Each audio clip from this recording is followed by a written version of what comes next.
no friend to me. Wage a war, wage a war, wage a war, wage a war against mediocrity. It ain't no friend to me. Wage a war, wage a war, wage a war, wage a war against mediocrity. It ain't no friend to me. Wage a war, wage a war, wage a war, wage a war against mediocrity. It ain't no friend to me. What's up out there, friends and family? It's your boy, the motivational teacher to the masses, bringing you another edition of these hits, high intensity trainings. And today shall be no different. As I'm out here looking at a few clouds in the sky, I see the sun peeking through the clouds. And what an awesome day to be alive on this side of the dirt, to manifest our greatness and manifest our gifts and the calling that God has bestowed upon our life.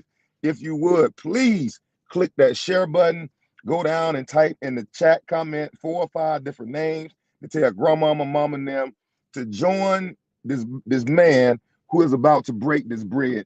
And going into 2024, I thought I wanted to pop on and just talk about really how to begin to build that solid foundation that is needed for your ultimate success. And success to some people is different. I mean, I can't define what your success is, and you cannot define what my success is. Success to different people means different things. And that's why I'm not qualified to say what activities or behaviors you should have in order to accomplish your dream. And you're not qualified to say what I should be doing in order to accomplish my dream, because our vision could be totally different. And so I want to really deal with that mindset today about owning your real estate. I really want you, the most important real estate in your life is the 6 inches between your ears. That's the area where most people negate to build, to grow, to develop. And if you're out there, shout your boy out. Let me know you popped into the room. Shout me out. I know we out here early in the AM, but this is how we rolling right now. I know the most important thing that you can build is not your Roth IRA. It's not your company's 401k. It's not your savings checking CD account. To be honest, it's not even your children. The most important real estate, the most important thing that you can prioritize is the development of your mind. I know right now we're in a time, I think COVID introduced mental health in a way that none of us had seen it before. And I think with the introduction of COVID, going through that period of time, mental health has now become very important in the secular world. But to us, mental health has always been important, because you think about who you are and what you become, what you've done. A lot of that was shaped by what we heard, what we believe from other people that they said about ourselves. And now society is telling us this is an opportunity to now prioritize your health. I'm telling you, you should have been prioritizing your well-being, your thoughts way before then. When I'm talking about mental health, I'm not necessarily talking about well, I am talking about your thoughts, your mind, your will, your emotions, because all that ties into what you think and what you believe. But when I'm talking about your mental well-being. Your mental well-being leads to your physical well-being. So when I'm talking about your well-being, I'm talking about that mental piece. Whereas if I own the mental piece, the body, wherever the mind goes, the body will follow. We figured out now since COVID, but I'm gonna break this down and tell you 2,000 years ago that how important mental health was to Jesus, because even God has been trying to find and has been trying to access pathways to your mind as well. Because we realize and understand whatever controls the mind controls the body. Your mental health refers to a person's emotional, psychological, and social well-being.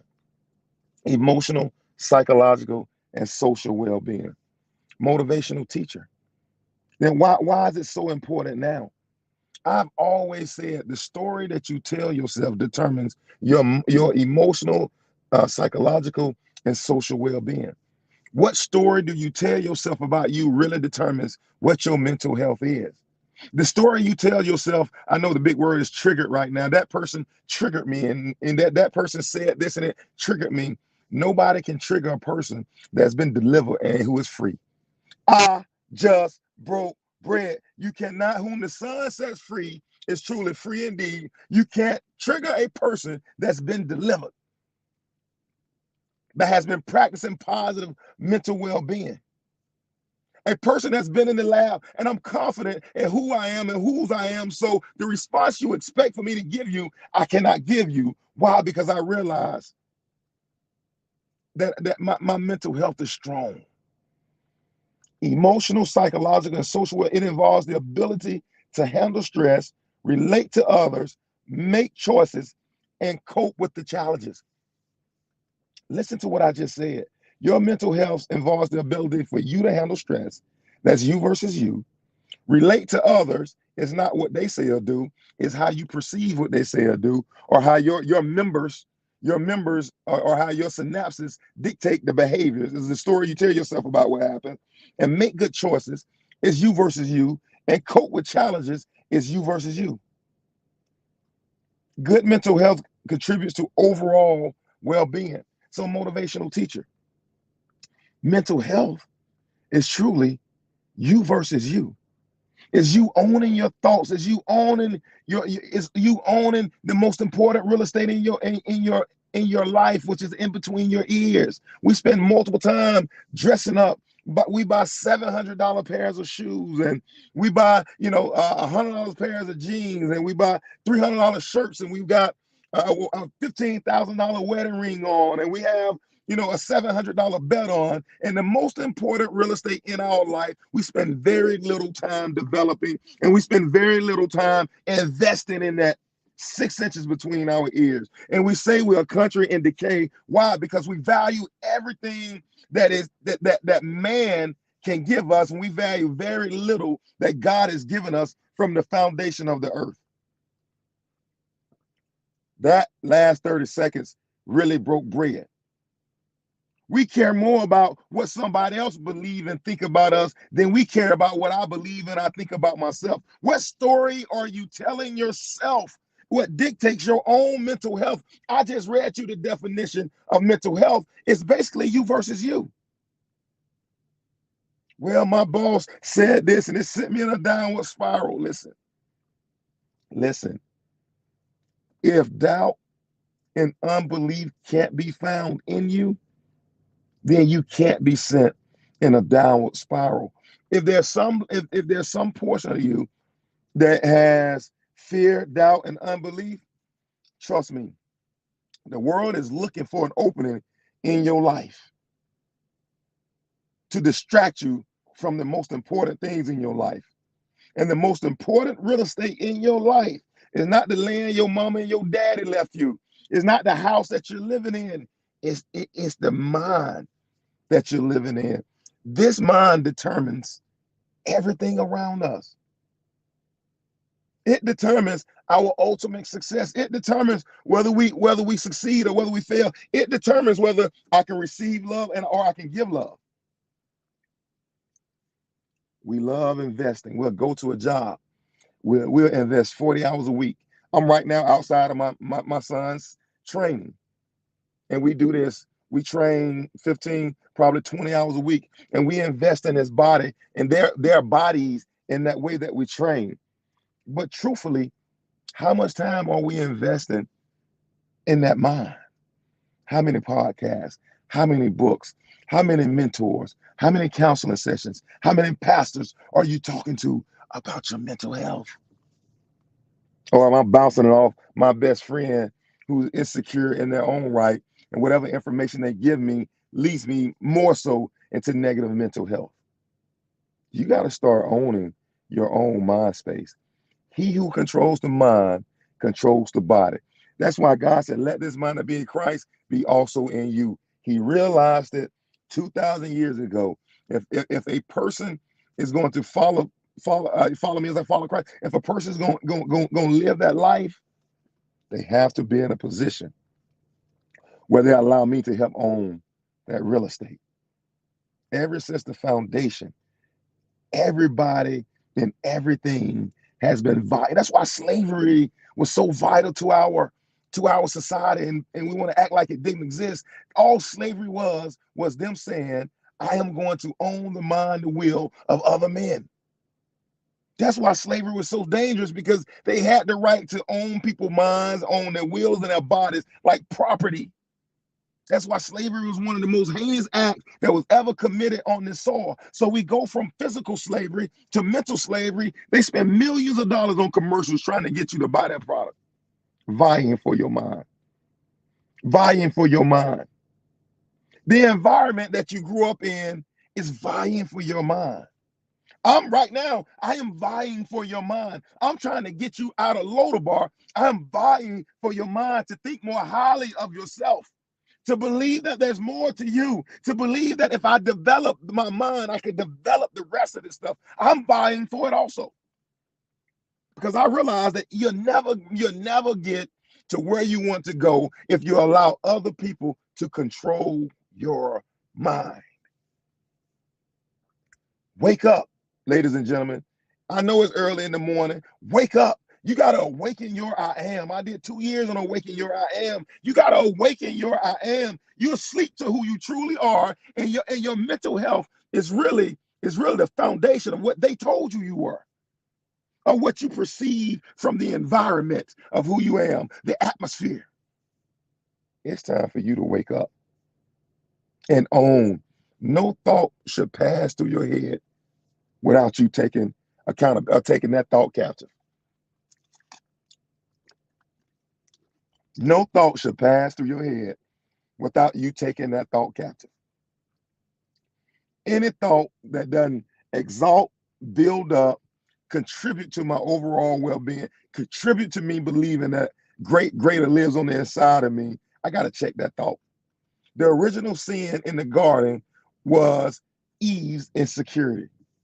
Oh my God, I just broke bread. I didn't want to go there. The original sin in the garden was because of Eve not owning her thought life. Have God not said? Because there was insecurity, there was fear, there was unbelief, she was sold a bill of goods. She was sold a lie. She believed it, and she reacted and acted, and Adam acted on whatever his insecurity, whatever his fear was, and sin into the garden through a faulty mind. What you choose not to control, others will use it to control you. Family members are controlling you right now, almost like they got like a horse, like you got the little thing around the horse neck, pulling it left and right, controlling the horse. They're controlling you. I know if I say this, I could get this reaction. I know if I tell them a sob story, they're gonna want it. They'll loan me the money. I know if I tell them about my kids, they're gonna give me the resources I need. They think my kids are lacking. Right now, people are controlling you, and you don't even know it. You're a pawn when you're supposed to be a king or a queen in chess. Right now, you're just a small chess piece. You're a pawn for most people in your life, and you allow them to trigger you because of your own lack of insecurity and belief in yourself. And as long as you're a pawn, you'll never be a king or queen. You got a birth date, you got a death date. That dash in between will always be average and mediocre, because people move, because you'll move based on how people move you. Oh my God, I broke bread. Kings and queens move strategically. Pawns block kings and queens, and people are using you in their life as a pawn to hold up and to block their own lack of transparency, their own fears, their own unbelief, and they're using you because you don't have the ownership of this. You'll move to and fro based on how you feel, based on what they say, based on, man, we were at a game the other night. We were at a basketball game the other night. And we were at Christian's game. You all know I got two sons. We're at Christian's game. And so AJ was recording Christian's game in the stands. And we heard somebody say, oh my God, you know, he already has a Power 5 offer in the 8th grade. And then the other kid said, oh, he's a double reclass. And then AJ could not wonder why mom and I didn't respond. Like, why didn't you say I wasn't? Why didn't you tell them I was 14 and I won't be 15 till late next year? Why didn't you tell them that? And I simply told him, I said, AJ, It doesn't matter about what they believe. It matters about what you believe. You'll never be in a position where you can chase down everybody's lie, everybody's thought concerning you. It doesn't matter what they think about you. It's more so what you think about you. And man, what a lesson today to break bread on. It's what you think about you that matters. It's what you believe about you that matters, not what they say about you, not what they believe about you. Stop allowing people to control you by knowing what your insecurities are, by allowing them to play on your emotions, by allowing them to trigger you. Stop allowing people to do that, man. Begin to find ways and areas, get in some books, get you some podcasts about positive thinking, get you some podcasts about rediscovering myself, get you some podcasts about being redeemed, get you some podcasts about salvation, nothing, a wholeness, soundness, nothing missing, nothing lacking. Start believing and start looking into these areas as where I can improve and I can be more and I can grow and do more and be better. That's where you got to start. In this season of your life, you got to start investing there. Those are the areas that really, really gets you true wealth. Those are the areas that really, really push you in a different ball game. I can say since I've been on this growth journey, my life has been completely different. Like success find me, I don't look for it. Boy, I just broke bread. I'm not scheming. I'm not going rubbing elbows. I'm not going and trying to promote myself. Ever since I've been doing this personal growth and development, I get in rooms that I'm not qualified to be in based on my thought life and my belief system. Like I can do all things literally through him who strengthens me, been called according to his purpose. I can do all that. There are problems that I have solutions to that they don't even know exist yet. Why, motivational teacher? Because I've been growing, I've been developing emotional intelligence. Like I can literally write a book about EQ right now. How EQ trumps IQ. I can literally write a book about it today. Because I'm telling you, I've been in the presence. And we're going to continue to grow. We're going to continue to develop. We're going to continue to own my thought life, to own my presence, to understand that I'm a gift that's been given. Unless I'm unwrapped and I can share, I'll never fulfill my ultimate purpose in my life. And so you're a gift that's been given to the earth. But man, you can never manifest it because you're too busy being a pawn in somebody else's chess game. You can never manifest your gifting because other people are controlling you by the neck like a jockey with a horse. They're controlling you by the neck like a jockey with a horse. Oh, go left, go right. They're controlling you by the neck like I'm controlling this steering wheel. And they are dictating every outcome in your life. And you know it. It's time for you to take that power back. Man, I went a little long today, but I was so excited to pop on here this morning. Been wanting to get on here, man, because, man, you got to start dreaming high. You got to start dreaming high. You got to open up the dreamers again. Well, it's 2024. Don't make me get on this. I don't believe in a new year, something just going to happen. If you go into this new year with your old mindset, you're going to get the same results you had in 23 that you had in 24. The clicking of a 12-month calendar or a 12-month calendar does not mean that your life is going to change because the calendar changed. If you go in there with the same thinking you had in 23, you cannot get any better results.